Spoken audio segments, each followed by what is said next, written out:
Khordmaster, go ahead, mic up, and let's cam up. Let's get this show on the road, everybody.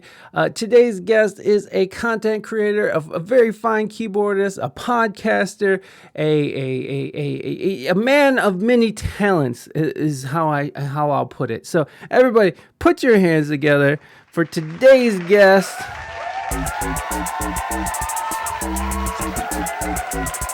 Khordmaster!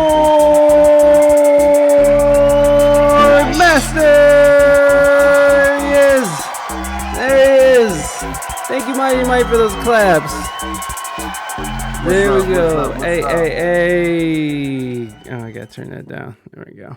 That's a warm welcome there, bro. Oh, hey, I was just, you gotta make people feel welcome when you're doing these sorts of things. I'm gonna bring you over just a little bit more here. There we go. Woo! There we go. Let's go. Khordmaster, thank you so much for being here. I truly appreciate it. How was your day? Did you have any psycho crazy people talking down to you, or I don't know. What do you do? What do you have a day job? What do you do? Yeah, so my day job now is being a father. So I'm a new father. So that's why when I was watching what you were just doing with that book, I was so moved. I have a 2-month-old baby girl. Wow. Who's upstairs with my wife right now. And so these last, 2 months have just been hectic, crazy, but just so beautiful. Yeah. And I love it so much. And to answer your question about the day job, so I'm a full-time entrepreneur now. I used to be a middle school math teacher. Prior to that, I used to work for corporate. I used to work for Verizon for 12 years out of college as an engineer. And but now, I have a tutoring company, so I do math tutoring. So I'm able to do that and still give back and do something that I love to do. And then, of course, the content creation stuff is, where the real passion is. Wow, well, that's cool, man. Yeah, for sure. Like, how was teaching middle school? How was teaching today's youth? I mean, like, it just seems scary to me. I don't. I guess I don't really interact with a lot of middle schoolers, but I fear them somehow. Like somehow I fear the youths. How is it teaching today's middle schoolers and stuff? How was that for you? Did you love it? Like what was your how is it? It was man. I did love it. I was blessed that the school that I taught at, it was called Princeton Charter School. I'm gonna give them a shout out for sure. Hey. I'm actually going back on Friday to their graduation, which I'm super excited and anxious about because I'm going to get a chance to see my, then 6th graders who are now graduating 8th grade. And it's like extreme exhilaration. Like I'll get a chance to see them, graduate and stuff. They'll see me. I'm curious to see what kind of reaction, response, because it's been 1.5 years since I've been there. But man, I was, like I said, blessed to be in a great school with great students. And I truly, truly, truly loved everything about that first year of teaching. And the first year was the year, I guess you could say, of COVID. So I taught all year. Actually, no, I'm sorry. The second year first year was a regular school year. The second year was the year where that spring is when COVID hit.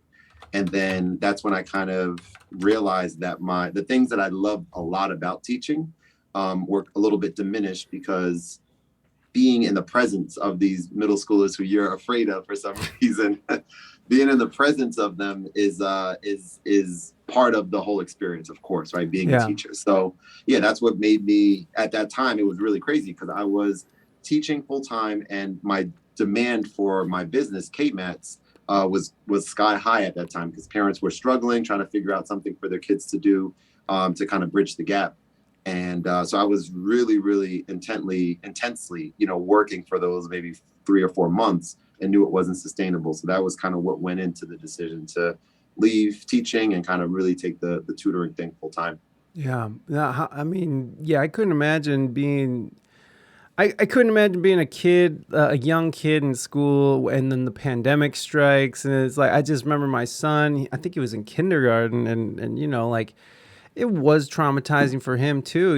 Like just the amount of the trauma, man. Because like that's a really crazy thing to be especially if you're in middle school, right? Like you just been on this, it's a pattern, summer's coming and then you're back in the fall and then you have winter break and then you have a spring break and you have Hmm. all these, family plans and trips and I gotta go to school, I gotta wake up, I gotta do this to like just, okay, now it's like the world is ending, everyone. Let's just, Hmm. you know, Just done. Yeah. I can't imagine how that was. I don't know. Like, how did you take it? What did you notice about your students in those first, few weeks as you're teaching online, going from, in person to online? Yeah, it was kind of a mixed bag. There were kids, let's see, that first year teaching full time remotely, there were some students who I had the previous year, so we Mm, had that rapport yeah. already. They knew me and stuff like that. But certainly for my then fifth grade class that I was teaching, these were all brand new students. And the school was like, I guess we say smart enough, or like they thought that it would be a great idea at that time when still people didn't know, the risks associated fully and everything with what was going on.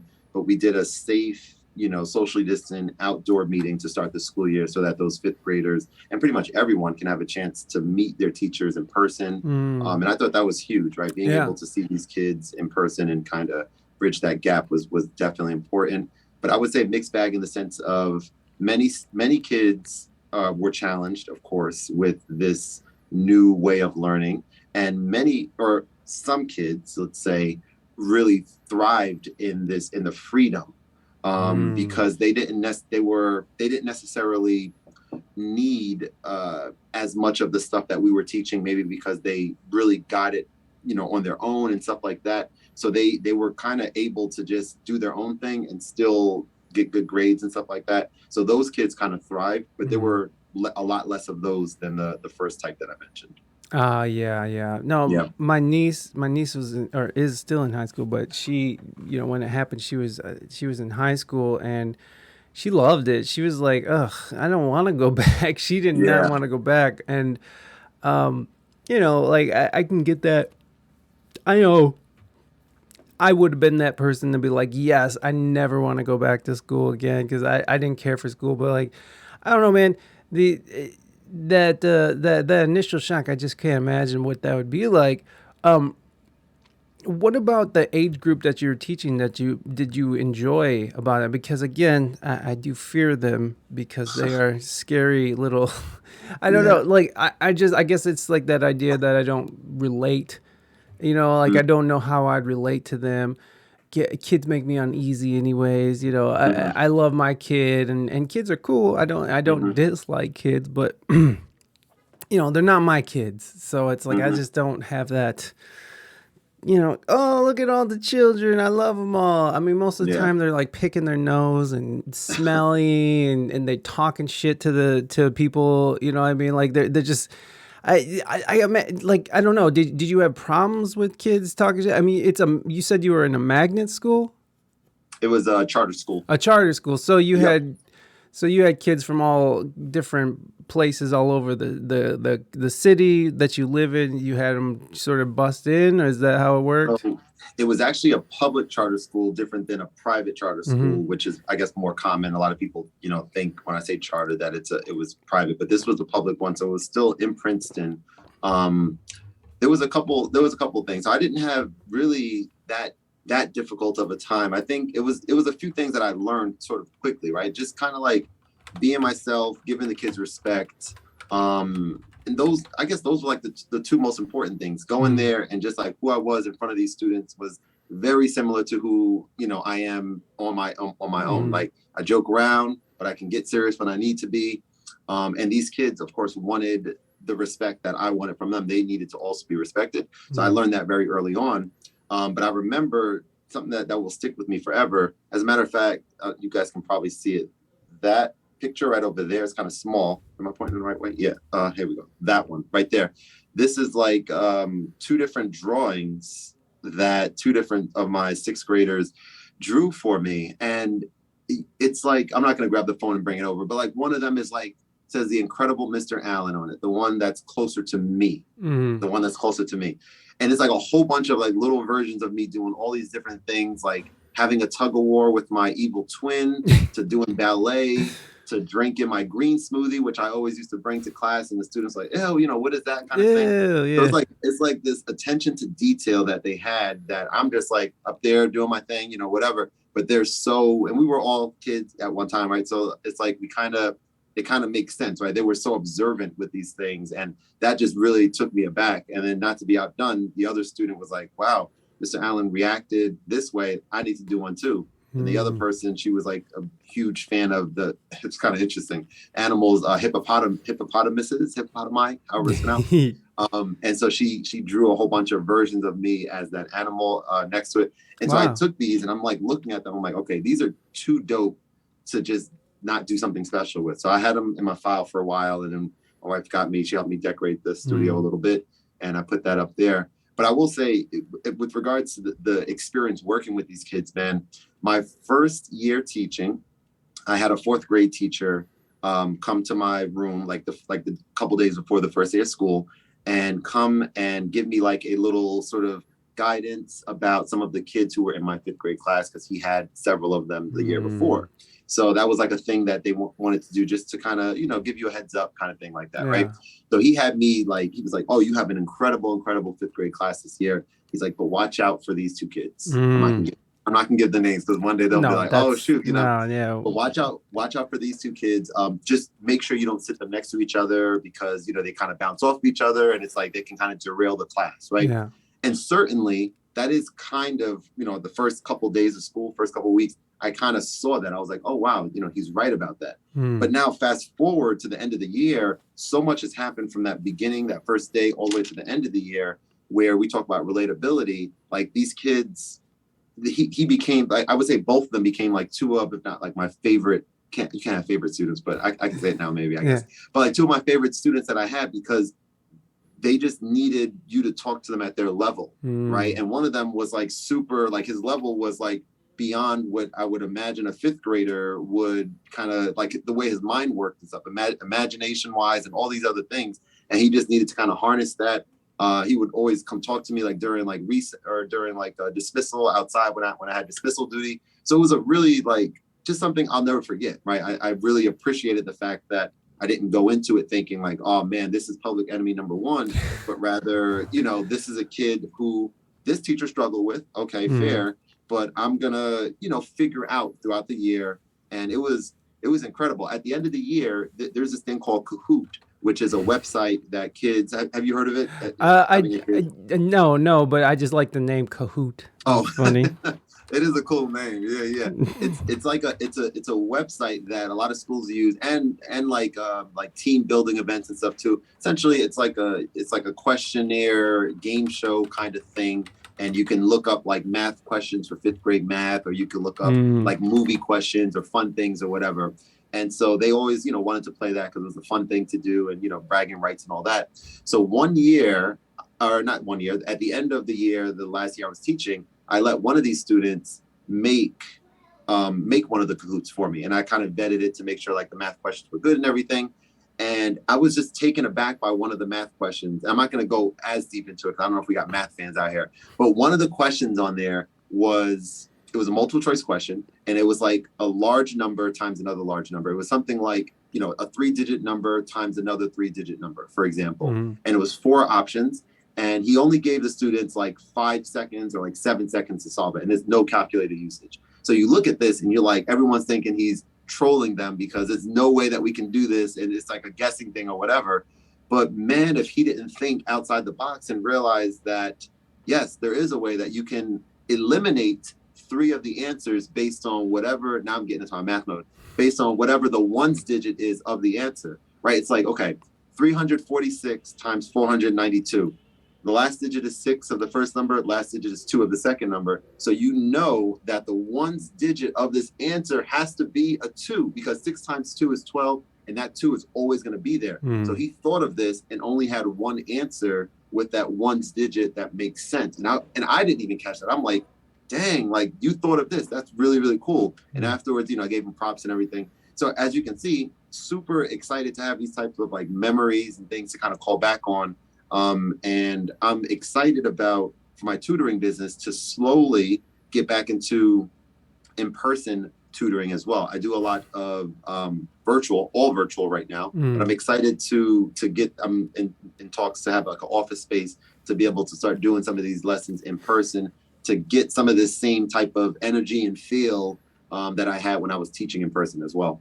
Yeah, that's awesome, man. No, that kind of connection that you can bond with kids. Like I get that idea where you can where when you're bonding with them, when they respect you, when they're it's just like you see some of these teachers that I don't know what happens to them somewhere on the line, but they sometimes they sort of I don't know, they don't like their job anymore and they somehow are you get disenfranchised with the kids and they're all constantly fighting the kids for to get their attention and the kids have just sort of they're like Lord of the Flies and just doing their Mm-hmm. own thing and I don't know what that is because at one point, you know, they probably wanted to be a teacher and they wanted to help kids and they wanted to do that. But I don't know. What do you think that is when teachers sort of get disenfranchised with with the job and then you when you see a teacher and their room is unruly and they just don't have control over it and they're just you know they're just angry about everything. It's like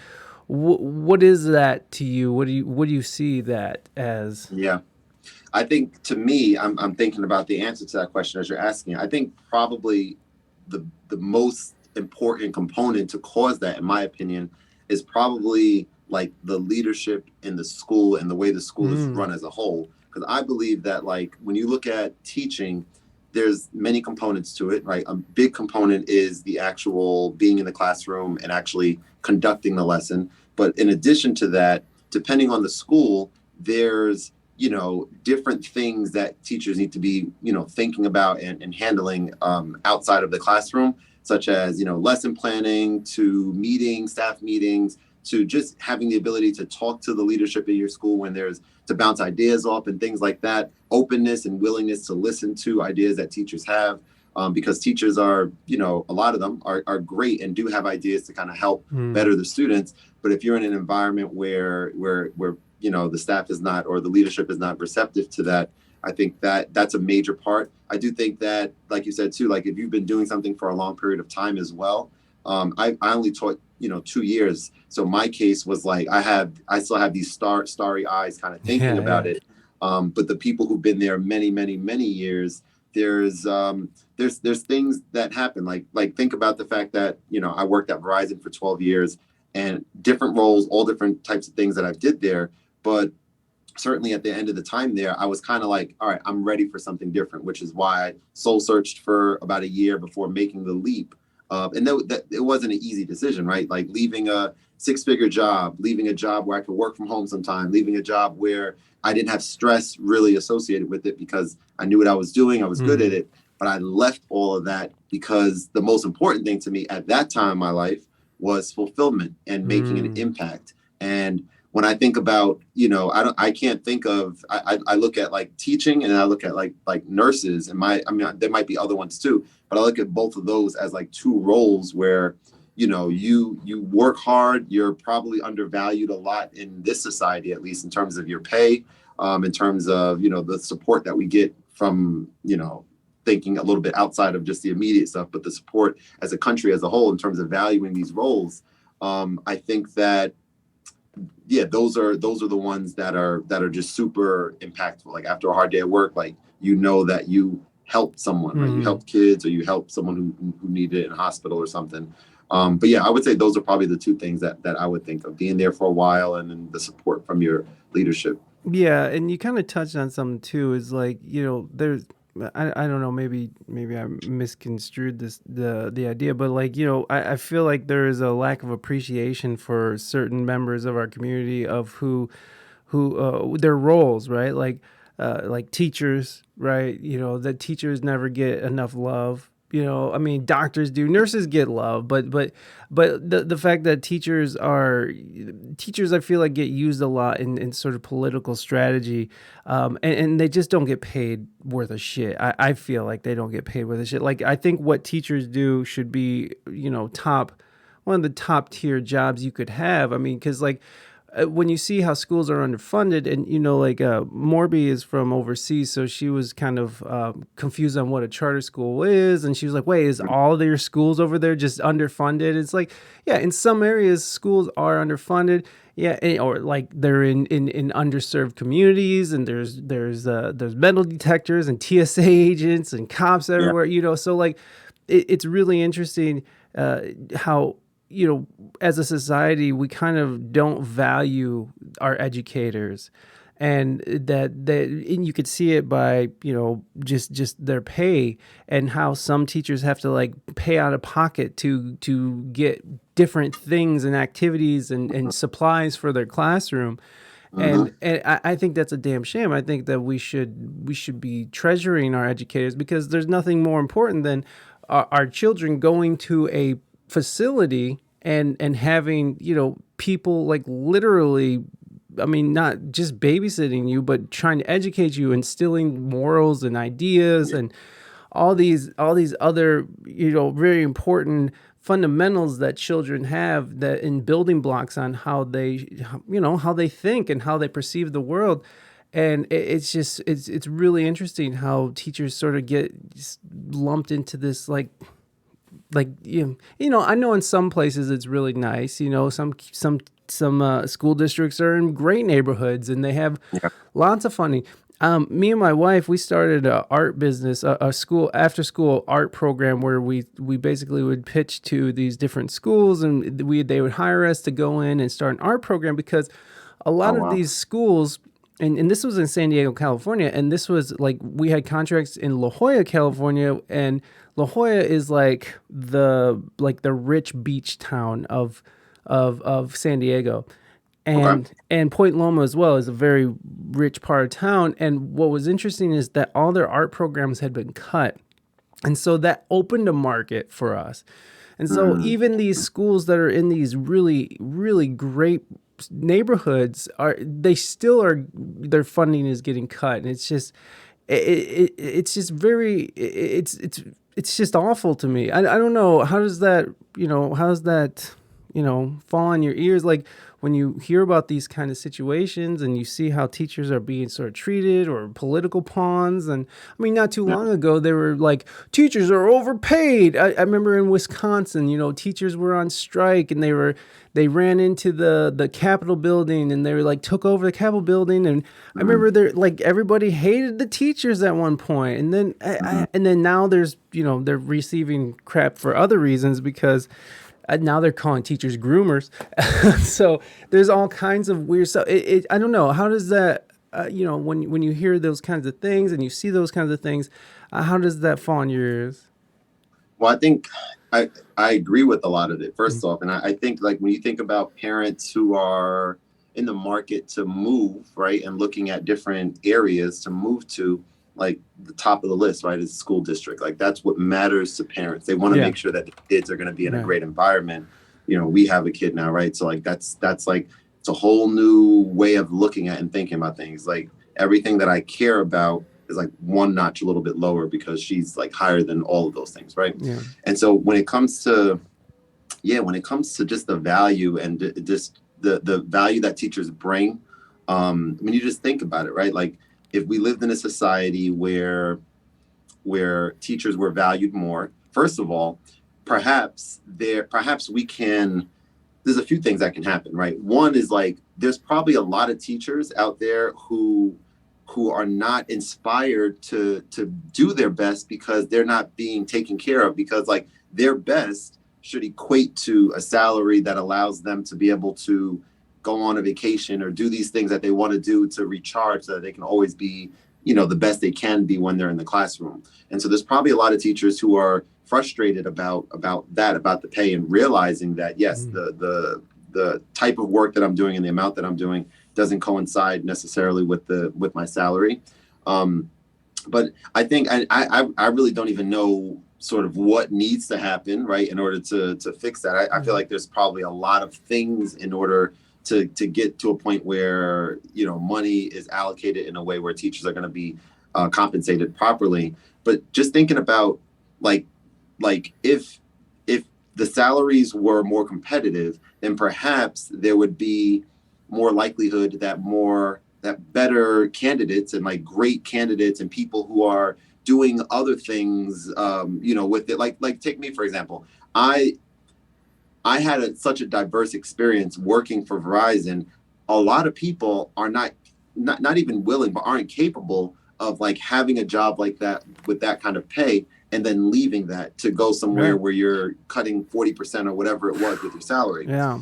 So in my case, I thought about it for a while. I knew what the trajectory was. I knew it wasn't going to be like, okay, I'm changing my career to become a teacher, for 10 years, 20 years. I knew it was a short-term thing. I knew the entrepreneurial thing was on the radar for me. And so for me, like looking at what can I do, right, to kind of help, I guess, the cause.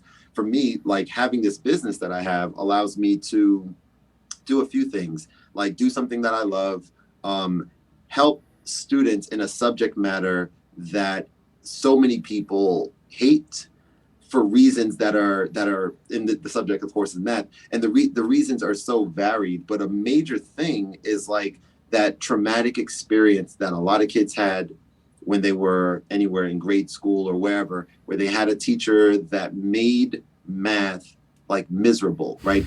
Because of the way the teacher taught it, because of the not niceness of the teacher. I was just talking to I was at a coffee shop the other day doing some work, and I wanted to get some brownie points with the wife. So like she likes this Italian icy place in the area. So I went over there, picked up like a lemon Italian icy for her, and which happened to be her. She's not obviously pregnant anymore. We have the baby now, but that happened to be her favorite like craving during pregnancy. Like she always wanted lemon icy, like Italian lemon icy. I'm like, I got you. I don't know if she still really wanted it, now that she's not pregnant, but she was really happy with it. But there was like a maybe 50-year-old woman. I was talking to her. She's the owner of the place. And I'm talking to her, and she remembered me from last year. I was there when Jess was pregnant, and I was telling her, I show a picture. So it was a nice, heartwarming moment. Yeah. Not as heartwarming as you read in the book, which was just like, whoa, that's so cool, man. Oh, yeah. But we were talking, and she was telling me about this math teacher she had when she was in third grade. And that is the moment that she started hating or disliking math. And she went into like such detail about why. Like she described this teacher, this high heels and red lipstick and long black hair, and she talked the way that she would talk, and she imitated her and everything. And I'm just like, there's so much of that, right? There's so much of like that moment where the subject, it just, you fall behind the eight ball, and then next year you're expected to know what the other students know, and then it's just kind of piggybacks off that. So for me to have the ability at first for me to be doing all the tutoring, but now having a small team that I'm building, right? Another math tutor, now an English tutor. It's beautiful, man. I love doing it. But getting back to your point about like what can be done, I don't know the answer to it. I think in terms of my part to be able to help make this subject matter small scale. I only have several students in the grand scheme of the number of kids that are in school in the whole U.S. But it's rewarding, and it's certainly helping. I had a kid that had a D to start the year, and my math tutor, who's been working with her for the entire year, the mom sent like a long message to me and my other tutor about just how, and I had to post this on my KMAT's Instagram, just how grateful she was. This girl aced her final test, had an A to end the year, and one of her close friends. Now I feel like I'm like promoting my business, but hey, You might as well. Let's go. yeah, right. One of her close friends was in one of the big name competitors for like the learning centers, which I won't name, but she also started the year with the D, and she kind of still has the same grade to end the year. So like all that information was shared with me. I didn't have anything directly to do with this because I wasn't tutoring that girl, but just to know that my business transformed this girl's outlook on a subject that she just was not feeling at the time. It's something that's so exciting, and seeing how excited my tutor was about, his name is Eric, seeing how excited he was about that message, it just like moved me and just made me feel like, all right, like we're doing something important here and something that we both really care about. Yeah. No, I think that is, like when you say I don't know what can be done, I think that is what can be done, is that we can all sort of find ways that we can contribute to our community however we can. And that's how I felt when, me and my wife were doing that art program, after the after school program. I mean, yes, we're creating contracts. We were making money off of it, but it was like it enriched so many kids' lives. And now she shows me pictures because she has, they all follow her on Instagram. So she shows me pictures of these girls and these kids, and they're all, because there was a lot of girls involved. There was a few boys, but like now they're all like, they're all about to go to college, and they're all like Wow. older, and some of them are scantily cladded, and that makes me uncomfortable. I was like, Yeah. oh, I remember when she was just like this little girl who was awkward Right. and was having a good time in art classes. Like, I think that is what you can do, right? It's like whatever you can do Hmm. to contribute to your community in any way. Um, it doesn't even have to be like tutoring programs or anything, but like it's interesting, how far away we grow from our communities, trying to be a part of a community. And I don't know, like we'll I don't like in an apartment building. I don't want to talk to people in here, but this in itself is a little community. But I don't really want to deal with it. But I do like going out and helping people in the community. I do like being a Hmm. part of. I do like touching people's lives. I was working at a homeless shelter over the winter, and we did this like winter crisis thing. And there was just so many people that you just, just by remembering their name, looking them in the eye, Hmm. treating them with respect. You know what I mean? Hmm. Because in some ways, because I remember when I got hired in, she was like, "You have kids, right?"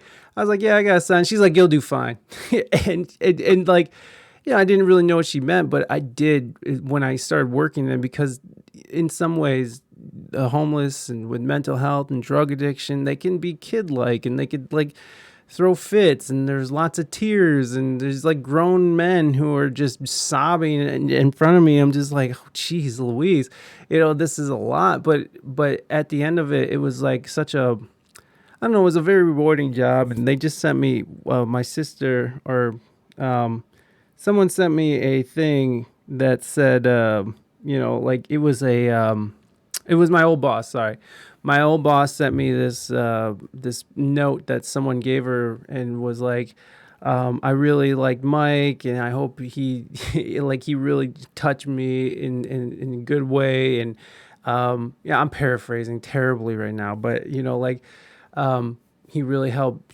shape a new perspective on life. And I really, like that's super touching. Like those moments where you give yourself into these moments where you allow yourself to be vulnerable, but not, weak, or Hmm. let people walk over you, but like you allow yourself to be there for people. And the feeling that you get in return is just, it's beautiful. And I never knew that about myself, right? I never knew Hmm. that I mean, like I've always been about the community and always wanted to be a part of it and such, but like to be that embedded into a community like that, into my community in that way, it was a very beautiful thing that I didn't know that I had a knack for, because I didn't know, like I was good at it. I was very good at it. And I don't know, man. I recognize that feeling that teachers will get, or that people who work, do social work, maybe, like just Hmm. these different things. But I can also see how it can be, it's a tremendous load to bear at times as well. Were you in a, like you were in a charter school, so it was. I imagine it was funded well, or at least well funded, and you guys had access to like the stuff you needed to do your job properly. I would say so. Yeah. I mean, I didn't have anything really to compare it to Hmm. personally, Right, because it was um, since it was my first and only. But I certainly, know, like, so you mentioned social work. So my wife is a social worker, but a lot of her friends, as well as her family, like my sister-in-law and quite a few of her friends, are also educators. mm, And so I've heard a lot of stories for sure about a lot, like you mentioned before, coming out of your pocket to do things for the classroom and stuff like that. That's why it's like it's great that I had a chance to experience it the way that I did. right. But I'm not naive to the fact that many, many, many, many teachers, would not have been able to necessarily say that for their first year of teaching, depending on where they were. And even in my case, so Princeton, in terms of the demographics, I was the only Black teacher in the entire school. Mm, And that was something that I remember vividly, right? When I got the offer, and I'm looking around at the school and stuff like that, different staff when I was getting the tour during my interview, and I just remember thinking at the time, like, I really want to be a middle school math teacher. So the opportunity is here, and here's a unique opportunity for me to come into this environment where I'm the only one like me, but I can be myself and perhaps introduce some of the staff who at the time I didn't, I don't know what their personal lives are like and who they hang out with and all that stuff. But I do know that, I made an assumption just based on the environment that I'm in, right? I said, Mm-hmm. okay, I can come in here and I could be myself and really just, I mean, for lack of a better word, like knocked it out of the park. Like I was just going into work. I was doing a great job teaching. I was enjoying it immensely. I really had great relationships with many of the coworkers that I met pretty much from day one. And so it was one of those things where I just have so many just great things to say about it, right? And I think people really respected me, and vice versa and stuff.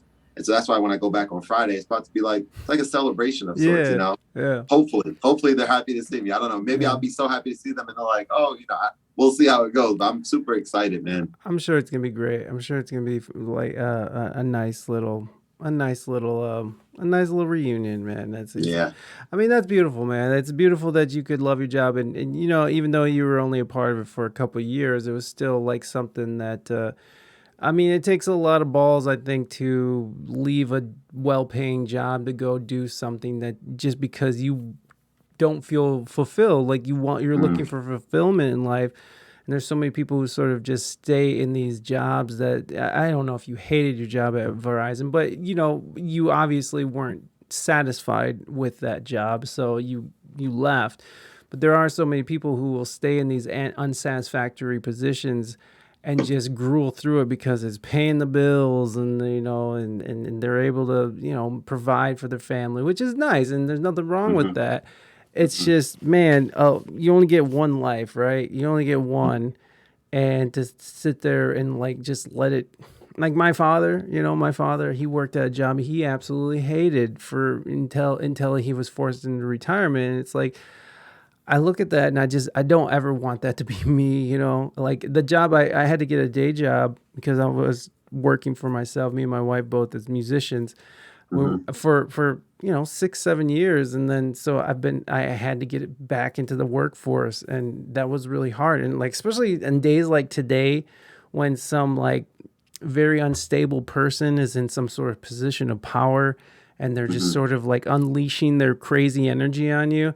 And I was like, I don't have to deal with this bullshit. Like, I mean, in some ways, I guess I do, but like, like, I immediately shut off and I just walked away from the situation, not in a rude way, but like very much like my answers were short.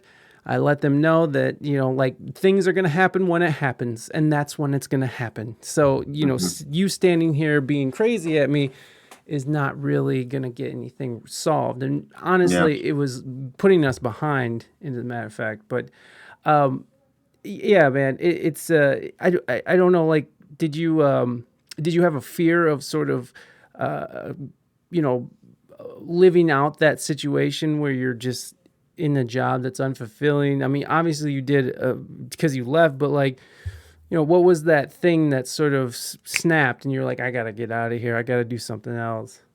Yeah.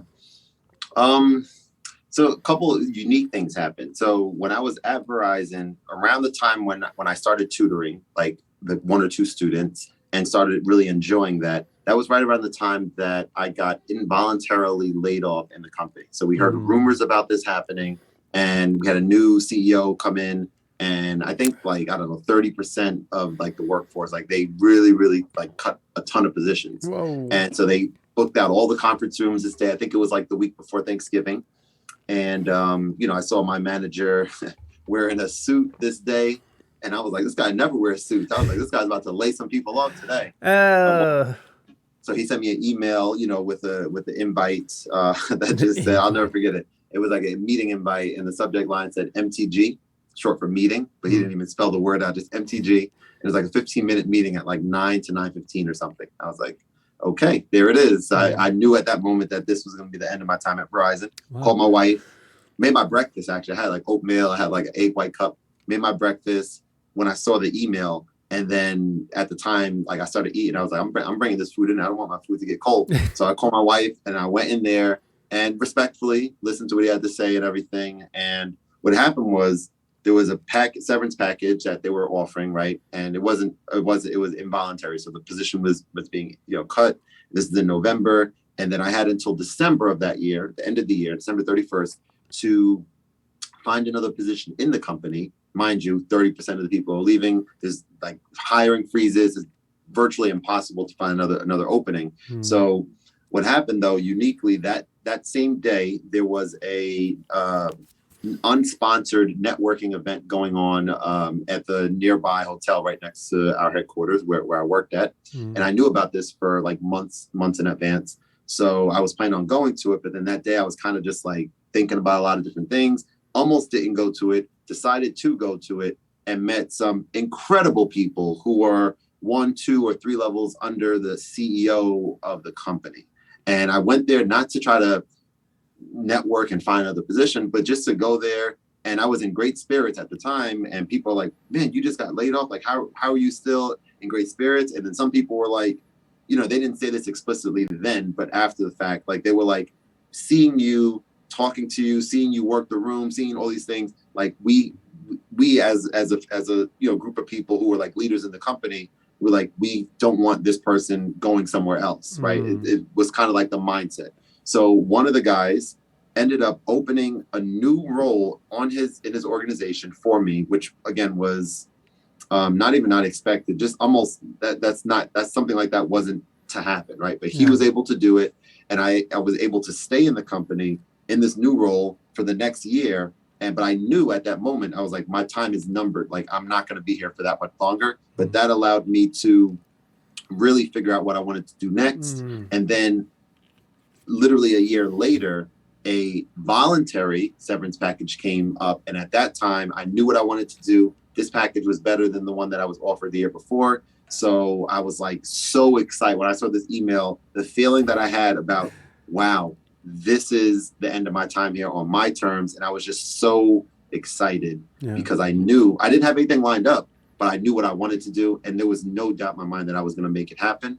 And just, think about it, right? We work so many hours. You were mentioning it.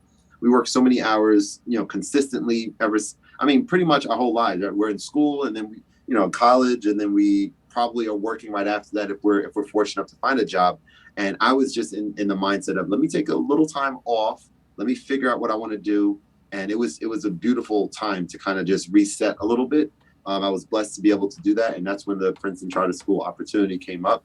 And, I actually accepted a adjunct college professor, not adjunct, a part-time college, lecturer position at first. And I was super excited about that. But then this full-time position opened up and I had to make a decision. And the decision was thankfully the right one, having taken the Princeton Charter School role. Yeah. Yeah, that'll do it. That the whole motivating, like for me, my motivation to start working as like a full-time musician was, getting myself fired. So that's a great motivator. Losing your job is a great motivator to get you into something else. But it's a scary thing. Was it scary for you, or was it just something you were just like very passionate about? So you're like, I'm really happy to just be going and doing something else. Man, I can honestly say, and I remember talking to my counselor. I did some therapy sessions around that time too, just to kind of understand things better in my life and stuff. And I remember telling her that I'm not much of a risk taker, and I realized that about myself for a long time. Like, generally speaking, I'm kind of even keeled, and I'm like go with the flow kind of thing like that. And then later on, I tell her in the conversation that this whole story about leaving the job that I left. And she's like, but wait a second, you said you weren't a risk taker. Like, leaving your position without anything lined up is a risk. Yeah. And I told her, and this is true, like it never felt like a risk. And I think a major Mm. part of this, as I realize who I am and I realize what I bring to the table, and I reflect back on all these experiences in my life of having conversations with people, not unlike what you and I are having here, and understanding, what I bring to the table, and knowing that I have not overconfidence, but I just have immense confidence in myself. So like when doors close, to me, it's not like, oh man, I mean, it used to be this way maybe years ago. It's Mm. not like, oh man, I wish that happened, or wish. It's like, that's okay. Like that, this wasn't the right time for this. Or maybe it's like, that's their loss. Like if you guys don't want to, don't see the value that I'm bringing, that's cool. No problem. Someone will. And it always kind of just works out that way. And I'm kind of oversimplifying it a little bit, but I think a Oh, major part of this whole experience, even, as we get into content creation and having the yeah. YouTube channel and this marathon of, now 2.5 years or so of making content that I'm really, proud of and excited about.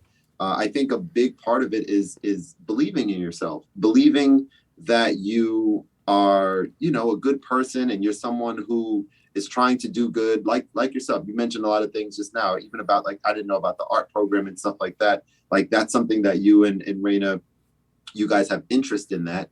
And you identified a need, as you mentioned, and having the ability to kind of like bring those two things together and figure a way to make everyone win. You Right. guys win, you get paid, you doing something you enjoy.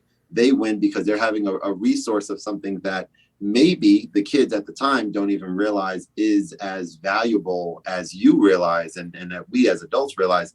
But man, having this creative outlet, whether it's music or art, visual artistry or whatever it is, that is something that I don't believe everyone has a inclination or interest in it.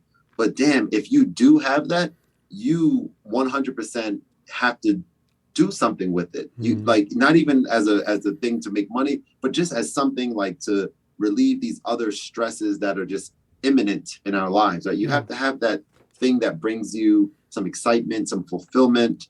And I'm blessed, like with the piano, I started really taking it serious a couple of years ago, and about 4 years ago now.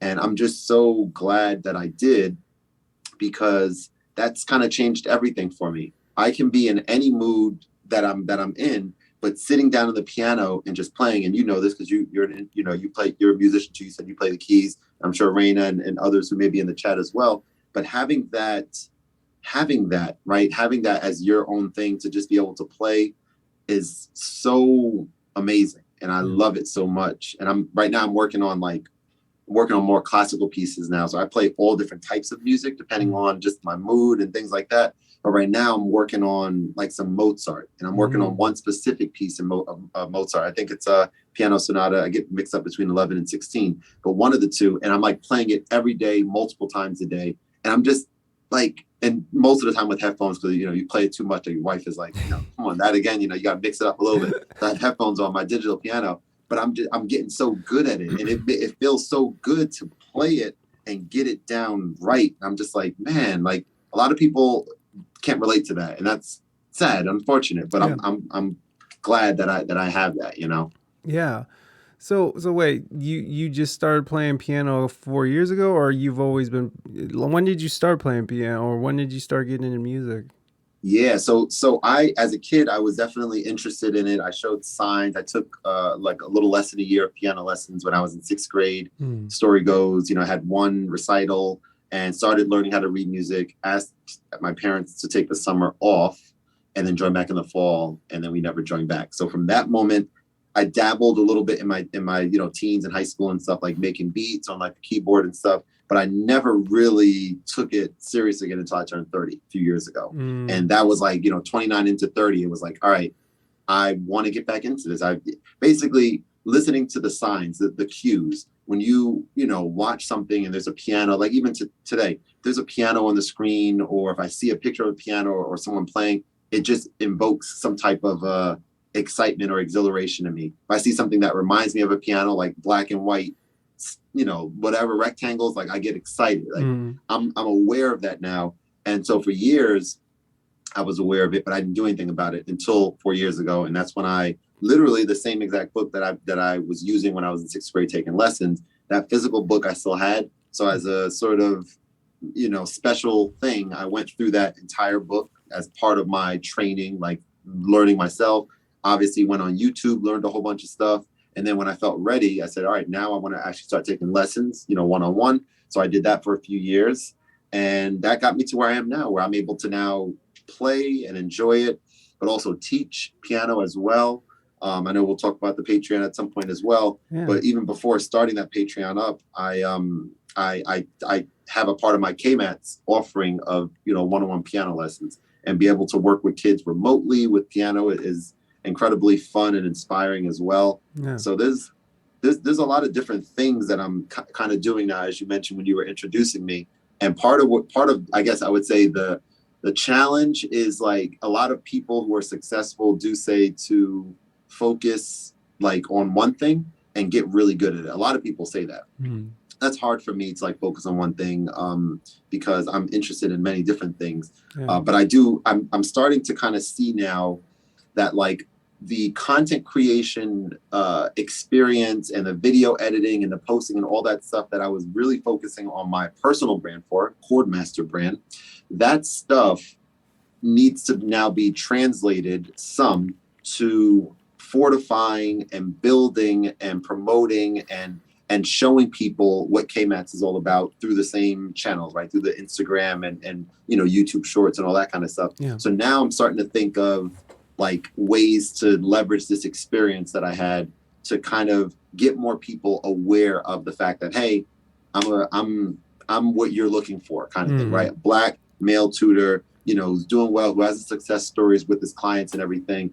I feel like there's a ton of people out there in the world, because we're remote now, that are looking for me. And so now this, like, as of a couple of weeks ago, now it's a matter of, having fun with the experience of figuring unique ways to get them to find out about me, and using some of my money that I make from KMATs, pouring it back into the business to kind of, market and stuff like that, has been a fun experience these last, a couple of weeks. Yeah. I mean, the whole, like, just if you're just starting at the YouTube thing, the YouTube thing, when the pandemic struck, I really worked hard to build up, to get those 1,000 subscribers. And I was like, all right, I'm going to get these things.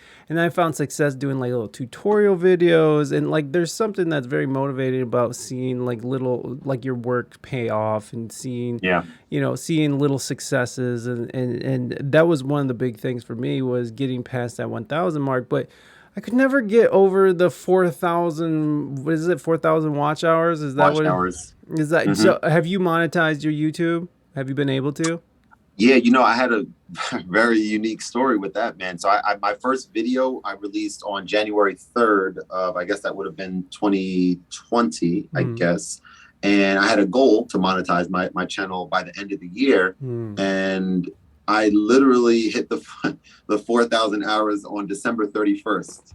Wow, and it was funny. Awesome. on literally on New Year's Eve, and I'm like, that was kind of dope. But the thing with monetizing, for me, it was great that I was able to. I had to change my content a little bit, right? So I started, my very first videos were me sitting in front of the camera talking about these different experiences, personal development, professional development, lifestyle design, just me talking to the camera, just sharing these experiences. People seem to enjoy them. Maybe they would get a few hundred views, this and that. I would, at the time, send text messages to people on my phone, like, oh, check this out when you get a chance. Yeah. Now I get, like, it's a little cringe worthy now, like, because, like, people don't want to get that text message.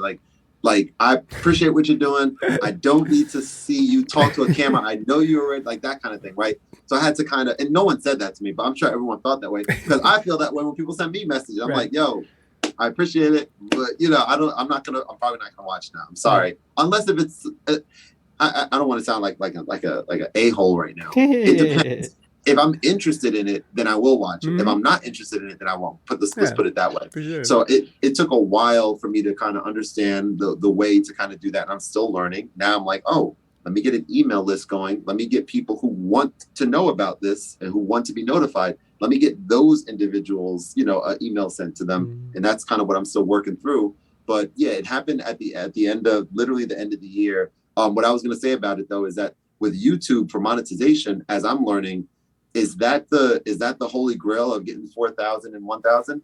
It was something I was excited about, but it's like there's other ways that are unique and that are more fulfilling to make money than. And I'm not trying to shit on YouTube, but the idea is like, how are you making the money? How am I making the money?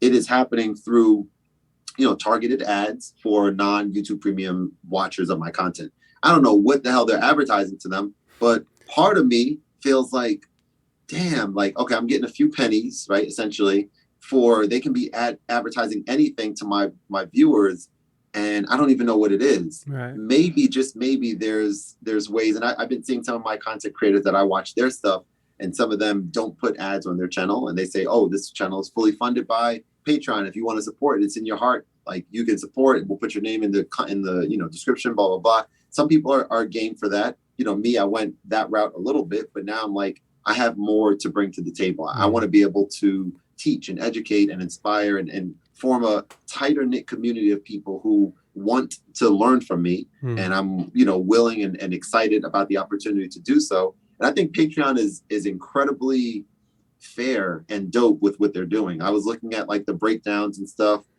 Twitch, I think, takes what, 50%, if I'm not mistaken, of like the money or something like that. 50% of the subs, but you get all of the bits. Oh, is that right? Okay, so I didn't realize that. That's pretty good. Okay. Yeah, so you because get all the bits. when you buy bits on Twitch, they take their taste right off the top. And so, off the top. Okay. Yeah, so like you get all the bits, and then of course you can set up donations through PayPal, which all go directly to you.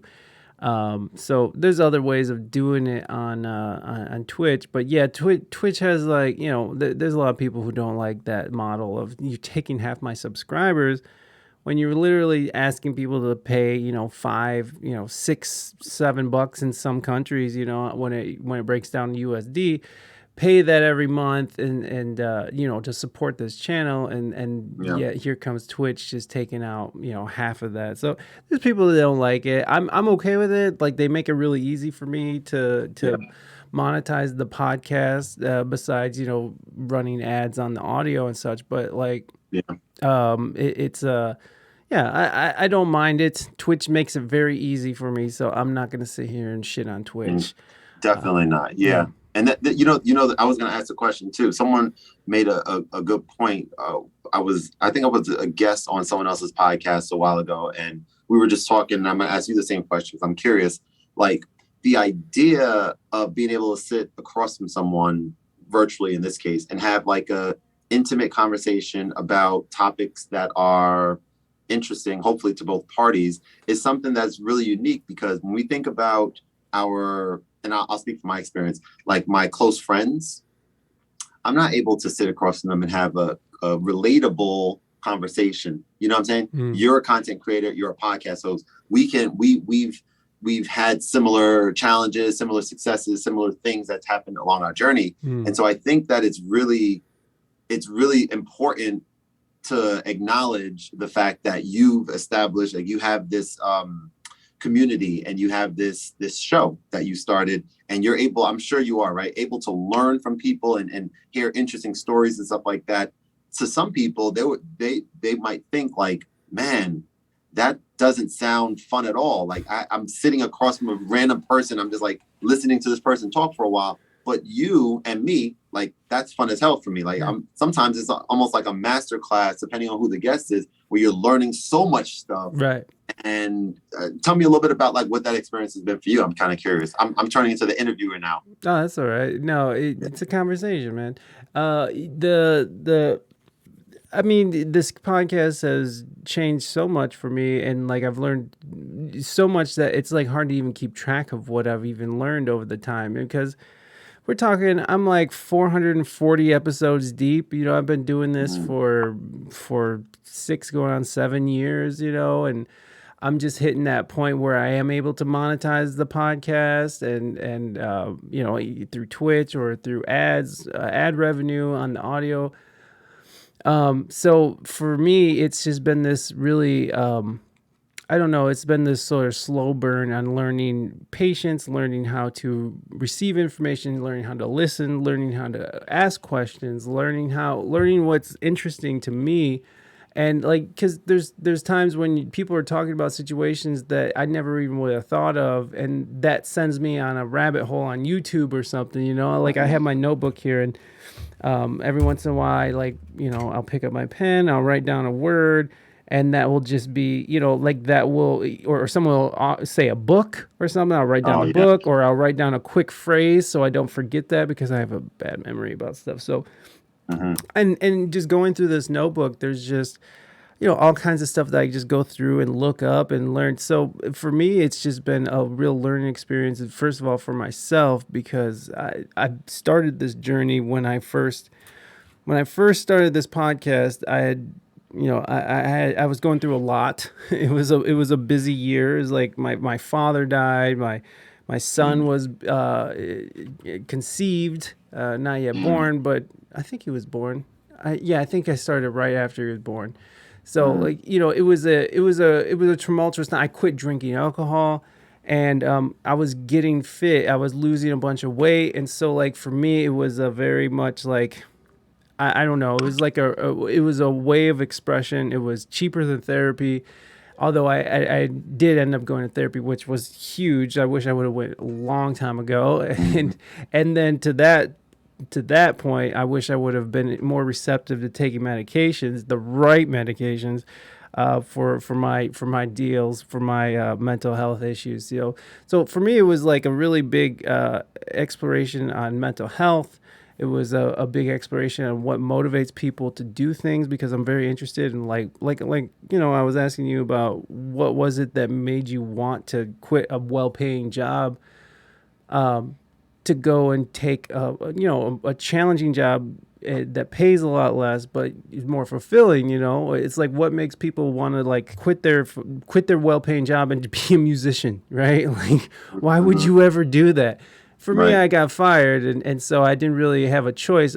I could either get another job that I hate, or I could work towards building myself up, and figure out Sure. different ways, and through that. So the podcast is such a cool thing, because there's different eras, there's different, there's you can definitely see growth, you can see what I've been building on. It- Hmm. Ideas have changed over the years. It's been a place for people to come and tell their ideas, expose me to new ideas, expose me to different ways of thinking. And so now it's sort of been like, what it's all culminated to is like, I'm not one to sit here and judge people for their political affiliation, or their religious beliefs, or anything like that, because I don't know. I've talked to so many people, and there was a time, I mean, especially when I first got on here, like where I was very judgy. I was like, "Oh, you're a Trump supporter. Fuck you. You're a piece of shit." Now that we're going through this, now that we've gone through a lot, as and just that is the one example, but like Hmm. just being able to talk to people, and to be able to sort of research, and sort of have time to have information sink in. It's allowed me to have a wider scope of perspective on how people come. I mean, because people, it takes all kinds to make this world go around, right? Like, it's just, Hmm. you could think someone's an idiot, but then they could be really amazingly, interestingly smart on this one subject, and so it's like, if for me, the biggest thing is like not assuming what people are, and not being so judgy, because I was super Huge. judgy about shit. So like, it for me, the biggest takeaway is just a better perspective on life, and a better perspective on who I am as a person, which Yeah. was very Nah, long winded to get to that point, but you know what I'm saying. Yeah. Well, how I about for love that. you though? How about for you? Yeah, well, first of all, yeah, I love that perspective, man. I didn't realize you said 400 plus episodes, which means that about 400 plus guests, or do you always have guests on, or sometimes not? So there's probably a good like 70 or 80 episodes out there that don't have guests. Wow. I've been recently doing music news on this channel, which I've been really loving. I love Wow. talking to people. I love doing this stuff, but it's been really fun to do like music news. So just covering, just like I have this long running cover. I'm so obsessed with Kanye West. Like I love Kanye Oh West wow, me too. as an artist. I think he's crazy as fuck, but like I don't care. Like I love what he does. I love his. Yeah. He's so masterful at his craft and marketing and as a designer, as a Hmm. just as a human being. Like just everything is very, it feels very calculated, but it also feels very just like wild and off the cuff, you know, like he Hmm. does Hmm. things like when you hear him talk in long form conversations, like you could tell that there's something off. He might be on the spectrum or Yeah. something, you know what I mean? But he definitely has a very just he's a very focused artist, and Oh I yeah. believe he's a genius. So like any Kanye news is good enough for me to talk about Kanye. You know, I mean, he just released an NFT, and I was like, oh sweet, I'm talking about his NFT release. You know, Yeah. Yeah. but also like looking into pop culture, and like we just did the we just followed the whole Johnny Depp case, you know, and Johnny Depp is a musician at heart, you know, like Hmm. he's a guitarist and a singer, and Hmm. so that you know it has to be something to do with music, but it doesn't have to be, you know. I mean, like our Hmm. first first hour of talking, we weren't talking about music. That's Right. never been Right. the show. It's never been like, let's just talk about music. Music has always just been a part of it, but I'm not really interested in just sitting there and breaking down artists or breaking down this and that. I want to know who this person is that I'm talking to. I don't want to know, you know, I'm not trying to get nerdy on an E7 9/11 chords, you know what I mean? Like that's not really, Yeah. Yeah. or music theory, which it can be that, but I'm really interested in knowing who these people are that I talk to all the time. The So person. so Yeah. yeah, a lot of it's most of the episodes are talking to people, and now recently I've been releasing these audio of me and the community going through these news stories and stuff, and they've been being pretty well received, which I'm very. Yeah. I gotta give it up to the audience, my audience here on, which has been growing, and we've been growing pretty decent pace, you know, and Yeah. it's been doing really well, and throughout the whole time there's always been these huge changes, these huge sea changes, whereas like I first started in San Diego, and I had a nice studio out there, and I was working at the studio and recording people, and I was producing, had band rehearsals, and like I always, and I had really cool guests come in person, and then we went on van life, and then I was doing them for Yeah. the road, and then we got to Ohio, which I thought my podcast was gonna tank in Ohio, but it ended up like doubling. Mm. And then when we moved everything to Twitch, which is a whole different dynamic, because again, there's a chat involved, right? And before it was just you and me, and we're just having a conversation. Now there's like people that are interacting with the conversation, asking questions, and Yeah. involved in the conversation. And ever since I went to Twitch, it's exploded even more. So like every step that I've taken and every huge change that we've made in the show has always been received really well by the audience, by our audience. So like I'm just super grateful for everybody, chat and for audio audience. You know, I love you, babies. And so it's been awesome, man. I really like it because podcasts don't have to be any one thing. You know what I mean? It can be whatever Yeah. you want it to be. And as long as you're doing it with passion, I think people will go along with you. That's key, man. And that's probably something that I've heard I've heard the opposite of that so much, and I push back. I'm sure you have as well, right? Like Yeah. podcasts, like, oh, you want it to be successful, like you need to niche down, you need to describe Yeah. your ideal audience down to the T. Like, and I've heard that on these podcast master classes. Mm-hmm. And one common thing that I've realized since becoming a YouTuber and a content creator, there's so much information, there's so many people with opinions out there that a lot of people speak their opinions as if they're factual. Like, in order to do this, you have to do this. Yeah. And I would usually believe them. I'm like, this person has a million followers or a million this. Like, Yeah. they must know what they're talking about. And sometimes they do, sometimes they don't. And so now my big thing is like, and I've talked about it in a couple of my recent videos, like, I just don't, I think we have to just be measured with how we receive information. Typically, like on YouTube, what credential, right, does someone have to be able to give, to be able to say something so explicit in the sense of like very specific about this is what you need to do in order to get this result, when we all think differently. I'm trying to think of this specific example. It might come to me in a minute, but just in general, we all sort of, respond to things. We're all different individuals. So like going this path that worked for that person, it doesn't necessarily mean that we have to do the same thing. So for that reason, when you mentioned about the niching down thing, like that's something that I'm still, trying to figure out for sure. Like I'm approaching episode 100 for Khordmaster keys. And once I hit that, I'm gonna take a step back and, just reassess a little bit and kind of figure out if indeed I want to identify, like if I want to look at these past guests and figure out what makes the most sense in terms of what type of guests do I want to focus on sort of for these next batch. And part of me was like, okay, like there was a time where I started having, people like Reina and several other like Raquel and like a lot of people like Twitch streamers, right? Yeah. Having them on, and I shouldn't have named names because now I'm like leaving out some of them, but y'all know who you are. Y'all know who you are. And so I had amazing conversations with all of them. And I learned an immense amount of information as a new streamer at the time. I'm like, wow, this is incredible. I'm like learning from someone who's successful. I'm vibing with them, connecting with them. And it was great.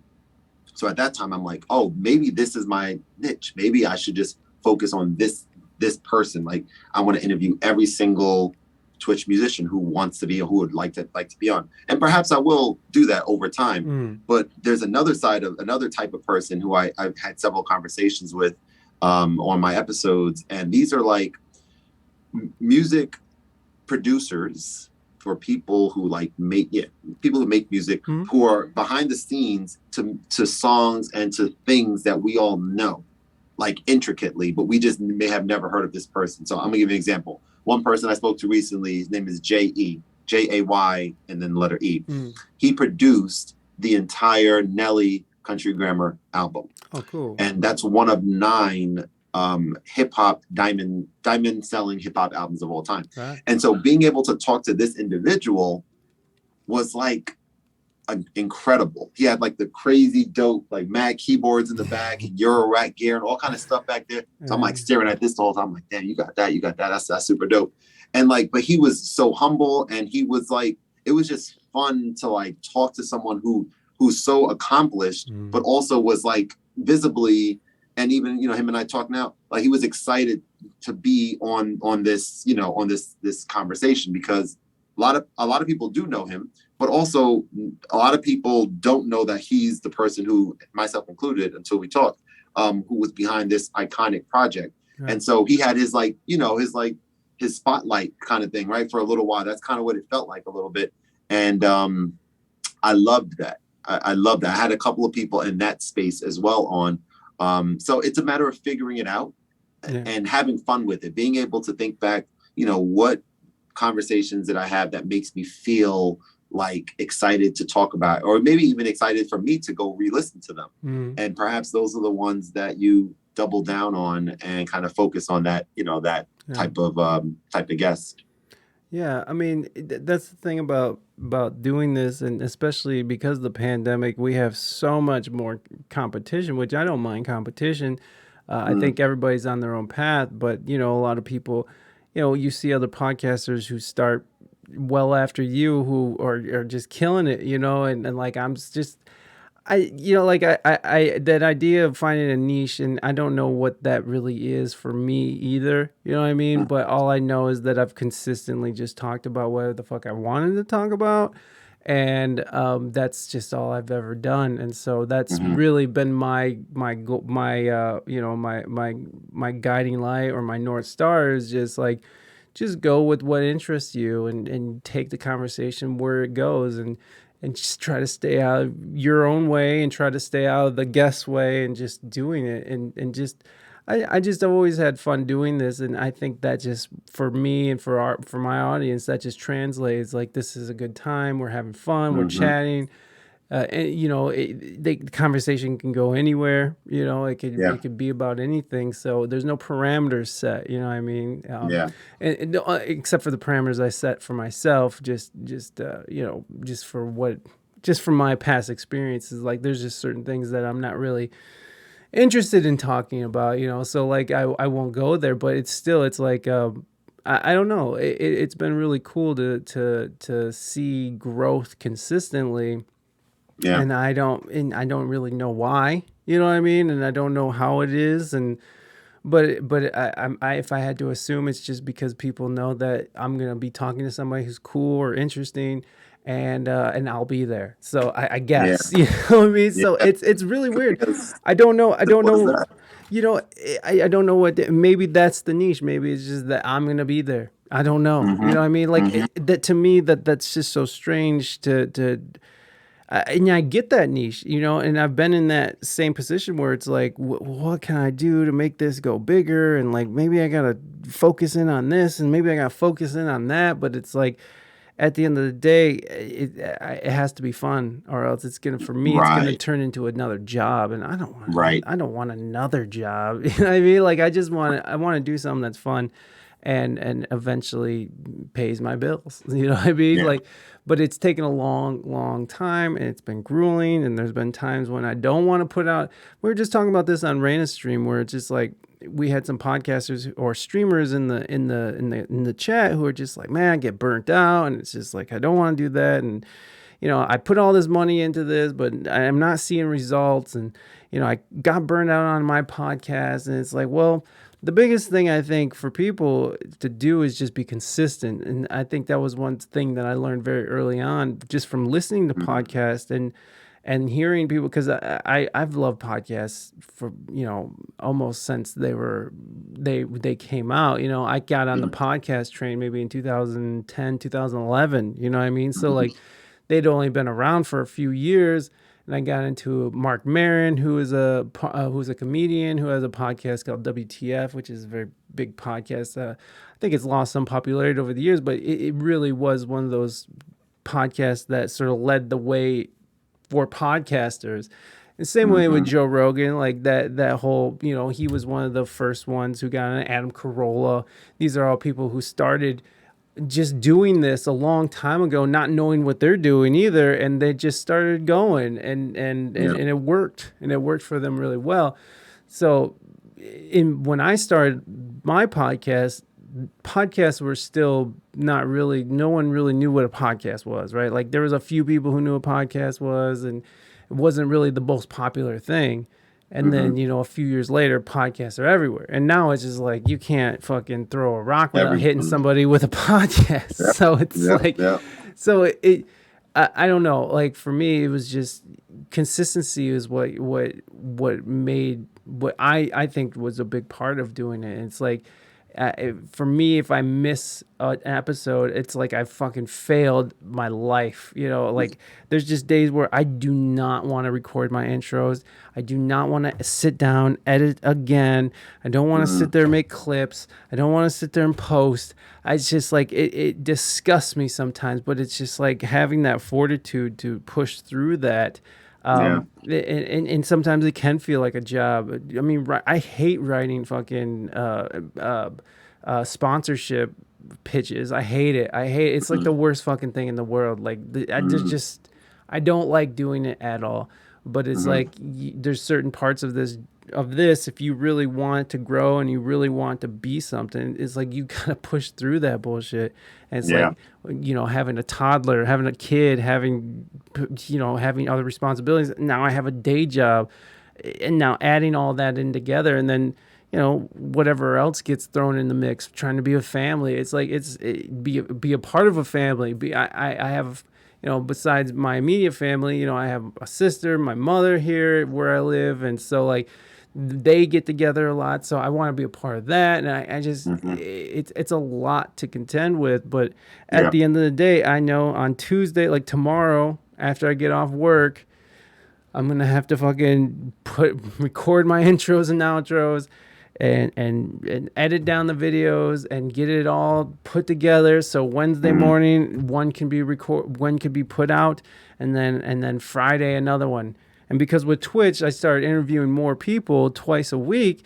I had to open up two shows, so it was once a week, every Wednesday or something. I changed days a couple times, but it's always been very consistent. And now it's Wednesdays and Fridays are my audio releases, and then with the streaming, it kind of varies because of jobs and stuff. What's up, Moving Dutchman? What are you doing? Good to see you, my friend. So Dutchman. yeah, man. So yeah, it's one of those things where like if you really care about it, like you have to just foster it, and you have to fucking when you don't feel like doing it is when you got to do it more. It's like exercise, right? Like, do you Yeah. exercise at all? Are you into I fitness? I do. I'm like in the process of now that we have a little bit of the cadence going on with the baby girl, Yeah, like I'm starting to get back into like a schedule. yeah, We've been doing a lot of it's been beautiful, a lot of walk. I really enjoy walking. yeah, And so now an opportunity to have her sort yeah. of in the harness thing Mhm. strapped and have her go for a walk with me, so my wife can rest or chill for a couple of hours. Yeah, That's been like a perfect sort of perfect sort of thing right there. yeah. But yeah, man, Oh, Moving Dutchman, thank you so much for gift subbing. let's go. Khordmaster, I appreciate you, my friend. By the Gifts up, by Beth. the by, Thank you, man. by the way, Moving Dutchman, I'm working on a surprise for you and for Mighty Mighty. I got two for my Diamond Club. You guys are awesome. You guys contribute so much. It's in the works. It's in the works. So we're gonna be that'll be revealed soon. But of course, here's our tired old Gandalf. Here's Welcome to We Speak this for you, English Good Moving Dutchman. TV.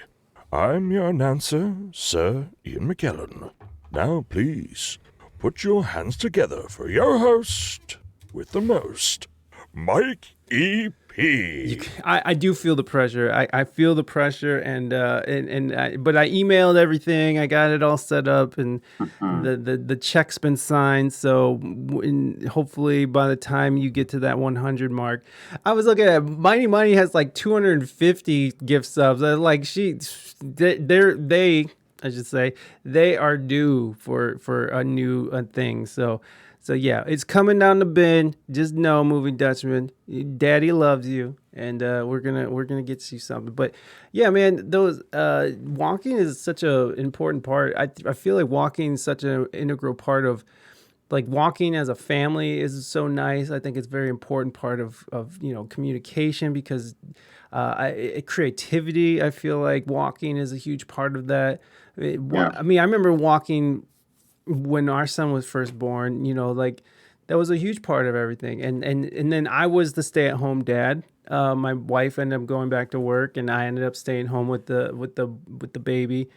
And Hmm. that was every day. It was every day. It was like, well, we're going for a walk. We're going to the park. I Hmm. mean, that was an everyday occurrence. It was just Hmm. going and doing these things. It's so important, man. Really is. I don't know. So you walk. Do you have like hills around you, or is it all pretty flat? I would say some areas there are somewhat hilly. Mm-hmm. But my thing right now is like, okay, we kind of do like the same path all the time. So I want to start because it's like it takes a little bit more effort to get her in the car and drive to like a nearby place and then Mm-hmm. walk around there. But that's certainly like just to kind of mix things up a little bit. That's like the next evolution of this Yeah. daddy daughter, walkathon that we Yeah. do. Because there's a lot of really in Jersey. There's a lot of really nice, places, and I'm thinking about like maybe a little bit older for like a hike kind of thing. Mm-hmm. Right now it's more casual kind of thing. She's so small, but man, this fatherhood thing is just you know what it is, man. It's Yeah. just like it's so wild. Like I catch myself definitely like we bring her upstairs after bath time and when it's time for her to kind of take it down, she's sleeping downstairs. So we bring her up when it's time to for us to go to bed too. And Jess, my wife, is in the bathroom getting herself like washing up and stuff. And I just like I have our daughter like in the bassinet. And sometimes I just sit next to her and I just like sitting there just like staring at her, just like staring right at her. I can't stop Yeah. getting emotional now thinking about it. Certainly got Of course. emotional many times like looking at her, and it's so just amazing, man. We're just so thankful to have to be given the opportunity to be parents. It's something Yeah. that we prayed for, and it's here now, and we have such a incredible just blessed to say this as well, a support system, right? You know, her parents, my parents, and a lot of our friends and family, like knowing that she's going to be positively influenced by so many people that we, you know, revere and love and respect is it's awesome. It's a really incredible thing. And now finding the balance between these things that I'm doing as an entrepreneur and, you know, from the content creation, somehow things got a little bit clearer in terms of, I mentioned to you, kind of being sometimes, I didn't say the word all over the place, but sometimes I am, in terms of like, which direction do I want to go? Do I want, like, I love playing the piano, so do I just want to focus on just some piano centric content, or do I want to focus on, you know, sharing my love of gear like this OB4 speaker and like doing remixes and performances? What is that? Bro, this thing, it's a $600 Bluetooth speaker is what it Oh, is. geez. But it can do, I say the price only because a lot of people who know about it are like scoff at the price, how expensive it is. But you can remix songs, remix live radio songs, play, you know, remix stuff that you're playing via Bluetooth or the aux by like pitching down or pitching up the pitch and then jumping in time to other parts, other bars. So say, for example, I gotta give this explanation because you asked. So say if you have a song playing on here, like a disco song. That's what I like funk and disco stuff. It's like really fun to do that type of stuff on it. So you have that going, and you have two components to like any song. You have the vocals and you have the music. So like on the disco songs, the beat is consistent, but sometimes like the sounds, you know, change a little bit from measure to measure. But of course the vocals are going to be like different the whole way through. It's saying different things. So what I can do on here is I can like pitch down, slow it down a little bit, and then I can loop a 4-bar, or, you know, a 1 bar, you know, 4 beats. I can loop this, boom. Okay, it's looping. But then you can do something called sliding, which means that while this is looping, I can press a button and I can jump in time to either the next bar or the previous bar. And so what that allows you to do is sort of keep the beat going the same, but what she or he is singing in the song, you can like remix what they're saying. This stuff on my channel, if you guys are interested, I probably didn't do a great job explaining. That's okay. On my channel, Khordmaster OB4 is the name of the speaker. You can check out some stuff that I've done with it. It's really, really just fun to use. So for me, something like that, there's not a lot of content on YouTube with this. So right now, part of what I'm thinking about is I have an immense amount of fun, as you can probably see from me talking about it so excitedly, just using that speaker. Yeah. My dad he has a vast, like, very interesting how amazing his knowledge and musical taste is. His musical taste. He starts sending me stuff now that I have in this ongoing playlist of stuff that he thinks it will be a suitable or good song to perform on here. Yeah. And he listens to rock, listens to rap, listens to, you know, like disco stuff, funk stuff, oldies. It's just so vast. And I'm kind of at awe sometimes when I think of it. I'm like, dang, like there aren't many people I know that will send me some, you know, I don't know, Pink Floyd or The Doors or something, as well as, you know, some hip hop stuff that he like listened to back in the day. And so it's very diverse. And I think part of, you know, my musical taste definitely comes from that. Yeah. But I say all that to say there's a lot of different stuff that I make content on my YouTube channel about. Some stuff, when I release it, I know it's going to perform well because I know people are looking for that next koala sampler video, for example, which is a sampling app on the iPad. That's the best sampling app on the iPad that I use a lot. And so I'm starting to like not push back on that anymore. Sometimes I was like, okay, I know people are looking for this from me, but I don't know if I feel like doing this now. So I'm just going to go ahead and do this other video on something that I just want to do, but no one cares about it, so no one watches it. It's like, what's the point of that? You know what I'm saying? Like, no, that's not what this whole thing is about. This whole thing is about, like, if I want to do it right, I know what people are looking for, so I can interweave other things into that overarching sort of topic that people are looking for me to make content on. And that's what I've been doing, and it's working. And I'm like, okay, that makes sense. Yeah. So now it's like, okay, I have this, you know, this little tripod right there, my little camera tripod. Yeah. there's been times it's a Nikon Z6 camera right there. So there's been times where I use this. I'm talking to you right now, my iPhone 12 right now, right? So there's been times where I use this inferior camera to make content versus this professional camera. Why do I do that? Because maybe it's, I don't know, it's like sometimes a little easier or quicker or whatever the case is. But the stuff that this is like the depth of field and all that stuff that I'm able to get on there on this camera, when I'm editing, I'm like, this is it looks so good. Why don't I always use this? So like it's kind of thinking about the reason I don't always use it. Maybe it wasn't set up in a way where it's easy to use all the time. Now it is. Now it's like I have 2 batteries. I have one always charged. I have a bigger memory card. I have things situated where I can just hit the record button and I just start recording right away. The app that I do my video editing on my iPad, not recently, a while ago, but now they have the ability to edit directly from external storage, which is massive because previously I had to transfer everything to the iPad. And what if you have a really big file? You have to manage files and all that stuff. It was extremely frustrating and I hated it so much. But now I have a system that works. You know what I'm saying? And now I'm like excited. That coupled with the fact that Tuesdays and Thursdays at 3:00 for the last several weeks and hopefully ongoing, that's when people are going to get a new video from me on my channel where all the videos are going to be opening up for the most part.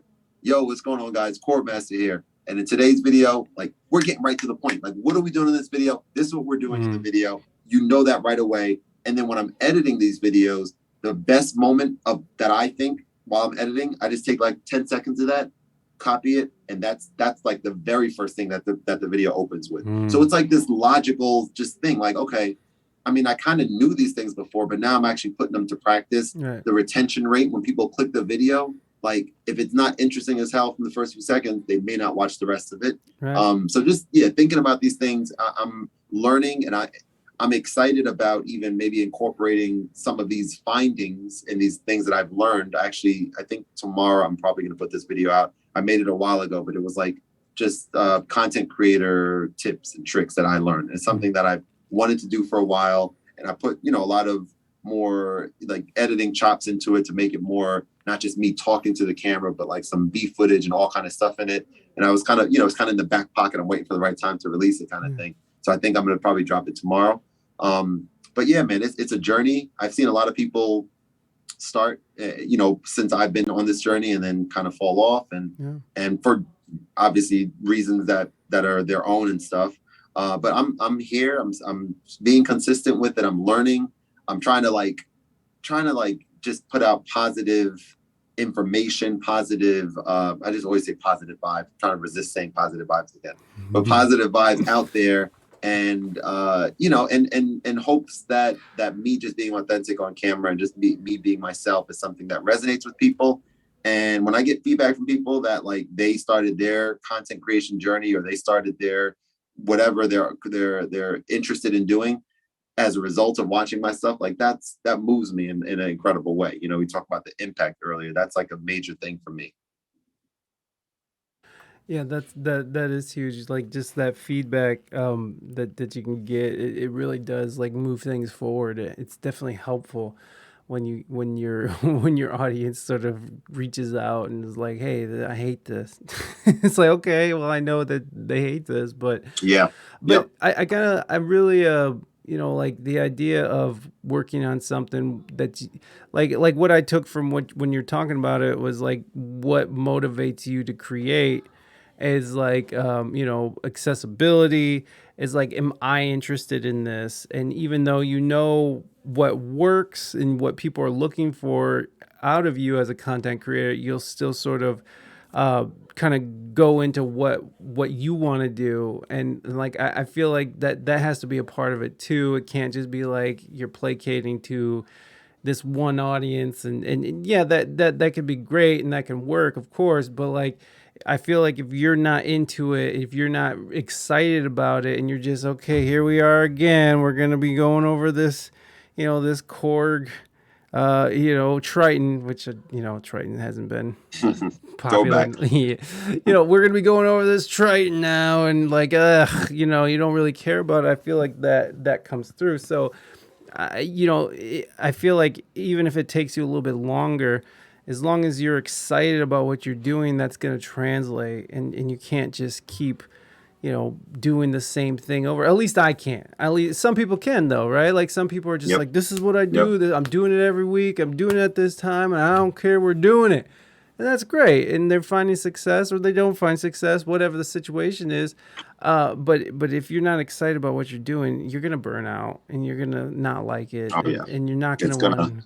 It's gonna catch up with you, and you're gonna be like, "Look, what I can't, what I'm flabbergasted by is that you do all your videos on an iPad, like that would." Oh, editing. Yeah, it's like that's first of all, it's incredible. That would drive me insane.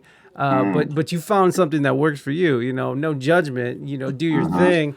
But I know if I didn't have a laptop, like there would be no video editing. It's just like I can't deal with iPad. Like, like, are you touching the screen and like zooming in and like clipping? Man, I got to be honest with you. It's so interesting you say that because I'm sitting in front of. I've recently upgraded to a Mac Studio that's right behind me here, and I bought it just because I wanted it. I was like, okay, I'll get a Mac Studio, but I also wanted to get back into. I just spilled a little bit of my sparkling water on the desk here. It's a little wet. That's okay. Oops. I also wanted to get back into using Ableton a little bit because I've done a lot of.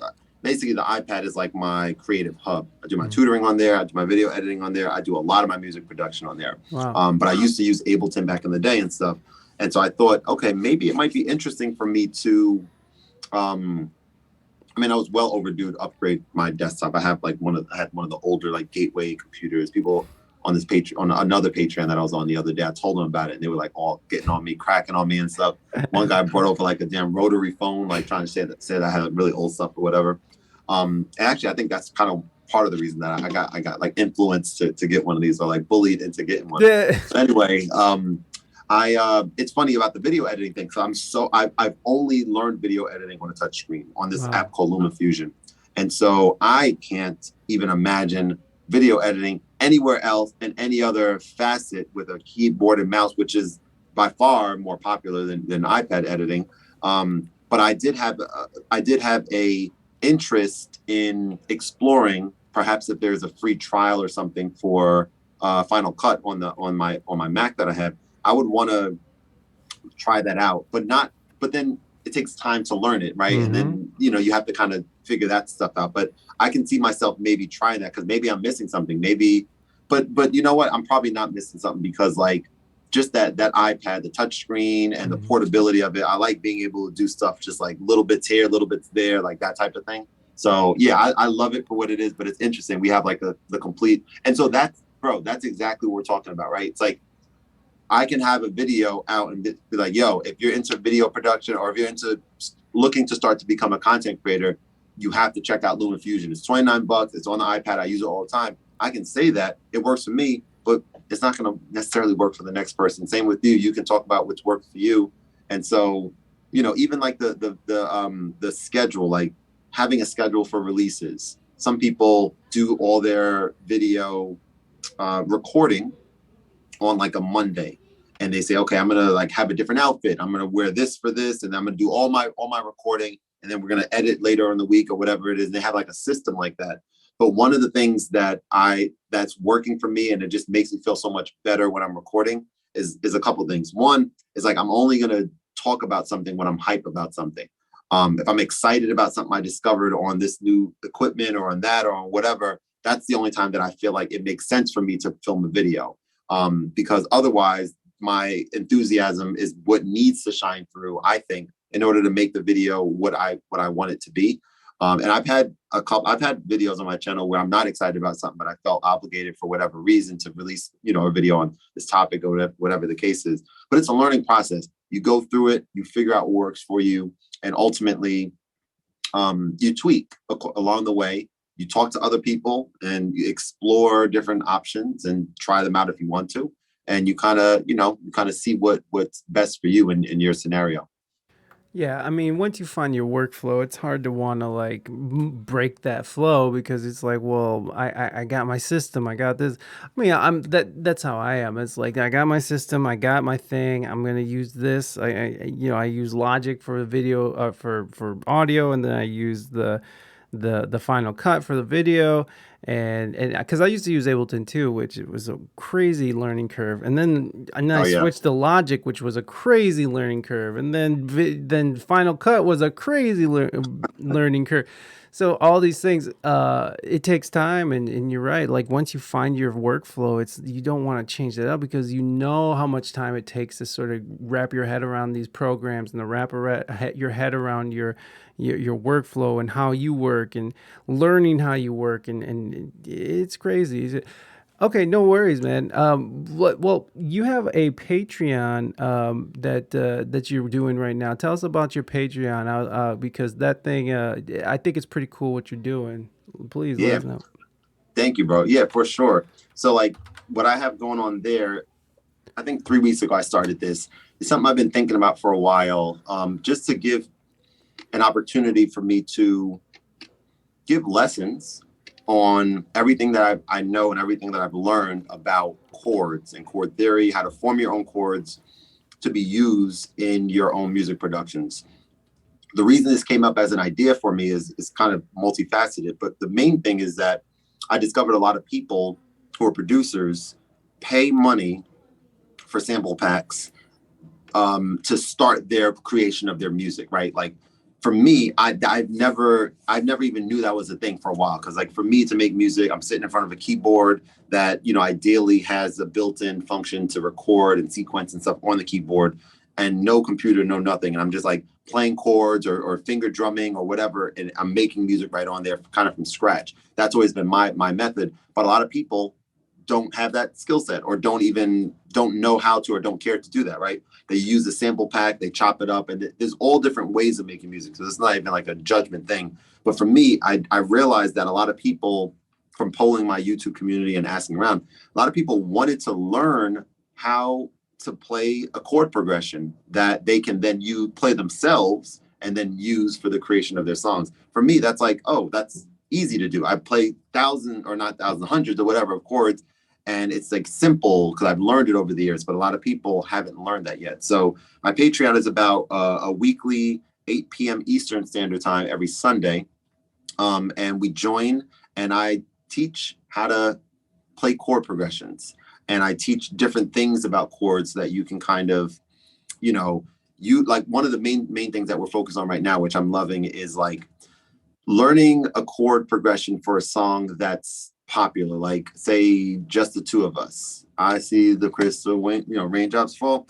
Playing that chord progression is one thing, but then changing the tempo of it a little bit and maybe shifting one or two of the notes a little bit around, or maybe changing the inversion of one of the chords, and certainly changing the instrument that's being used to play the chords can be the creation of a song that you're making, that when people hear it, they're going to hear something that sounds nostalgic and similar to something that they know, but they're not going to know that it's from that unless they're musically inclined. And that's so much fun to do. I've done that a lot in addition to create my own ones. So I'm kind of teaching that stuff, and it's a lot of fun, man. It's a lot of fun. It's I'm actually in the process right now of changing the price point a little bit, lowering the price point a little bit, just because I think that I want to make it a little bit more accessible. Right now, I think there's like a $3, $5, $10, maybe $20, and then maybe $50 tier. And everything but the $50 one, all the other ones are just like ways for people to support the channel, ways for people to support me. Name in the description, all that stuff. I think we referenced a little bit earlier. And I made the $50 tier as my thought is like, okay, for $50, you're getting, what are you getting? 4-hour-long chord classes, along with however many people. Right now, there's one, soon to be, hopefully as people learn about it and stuff kind of grows organically. But you're getting 4 classes, and I kind of put that price breakdown similar to like what I'm charging for my one-on-one tutoring and my piano lessons, and I kind of found a happy medium. But it didn't make as much sense to be at that price point for me. So I'm going to actually lower that a little bit just for people who may be interested. It's going to probably be 35 is kind of where I'm eyeballing. And I'm going to remove some of the other ones. Like, I don't think it needs to be 4 different ones for supporting. There could be like 2 there just to make it a little bit more streamlined. But I'm excited about the opportunity to have something else to be able to talk about in my YouTube videos, like something to organically promote. And one of the things that I'm going to be doing is making like this. Hopefully, this is like one of my best videos yet. Not in terms of performance, but in terms of like the amount of like planning that goes into it and attention that goes into it and information. Is I want to make like a 15-minute long like crash course on everything you need to know about chord basics and how to form your own chords and stuff. And I want that to be on my YouTube channel. And then first comment, if you like this, boom, here's a Patreon, check it out if you're interested, kind of thing. And that's something that I'm kind of, just really excited about, like connecting these dots, Yeah, for sure, man. And I dropped the link in there. You can find all Khordmaster's links. You can find a link to his Patreon. You can find a link to his YouTube, all through that link right there. And if you're listening on the audio, make sure you're in the show notes and clicking around and supporting your boy Khordmaster. He's awesome, man. You're out there. You're doing it. You're taking that last step onto now it's you and your work now, right? It's not you're not answering to anybody but yourself now. So I really appreciate you coming on the show and sharing your thoughts and ideas with us, my man. Thank you so much. I appreciate it. And everybody, go follow Khordmaster. Go give him some love. And if you're interested in some pianoing, go and sign up for that Patreon too. So, Khordmaster, thank you so much for coming on the show, and I will talk to you soon, my friend. Hey, bro. Thanks so much for having me. This was a great time, and I'm looking forward to checking out some more of your content. And definitely appreciate you reaching out, man. Oh, no worries, man. All right, everybody, give him some love. All right, man. Peace.